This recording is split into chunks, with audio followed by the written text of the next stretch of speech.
అసహనానికి గురి కాకండి, సహనంతో మాట్లాడండి, సభా సాంప్రదాయాలను కాపాడండి. మీరు సీనియర్ శాసనసభ్యులు, మంత్రి పదవి కూడా చేశారు మీరు 10 సంవత్సరాలు. మీరు ఈ విధంగా మాట్లాడడము, సభను సాంప్రదాయాలను తప్పుదోవ పట్టించడం మంచిది కాదు. ప్లీజ్ మాట్లాడండి. అధ్యక్ష ఏ సభా సంప్రదాయానికి నేను విరుద్ధంగా మాట్లాడినా మీరు చెప్తే తర్వాత మాట్లాడదు అధ్యక్ష. నా విషయంలోనే నన్ను ప్రశ్నించడమే సభా సాంప్రదాయాలకు విరుద్ధము. అసలే కాదు అధ్యక్ష. నన్ను ప్రశ్నించడం అధ్యక్ష ఈ సభ మన అందరిది. ఈ సభ మా అందరికి సమానమైన హక్కులు ఉన్నాయి.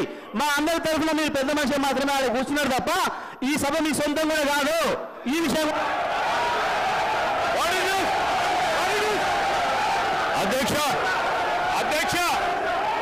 అధ్యక్ష వారు మాట్లాడిన ప్రతి పదం వెనుకకు తీసుకోవాల్సిందే.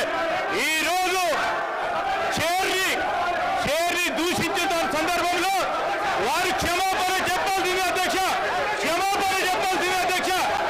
ఆంకారంతో మాట్లాడకూడదు అధ్యక్ష. క్షమాపణ చెప్పాల్సిందే. ఈ రోజు చైర్ పైన దూషణలు చేస్తూ బెదిరించే కార్యక్రమం చేస్తూ ఈ రోజు వారు చేసిన మాటలు విషయంలో తప్పకుండా జగదీశ్వర్ రెడ్డి గారు వారి పార్టీ పూర్తి స్థాయిలో క్షమాపణ చెప్పాల్సింది అధ్యక్ష.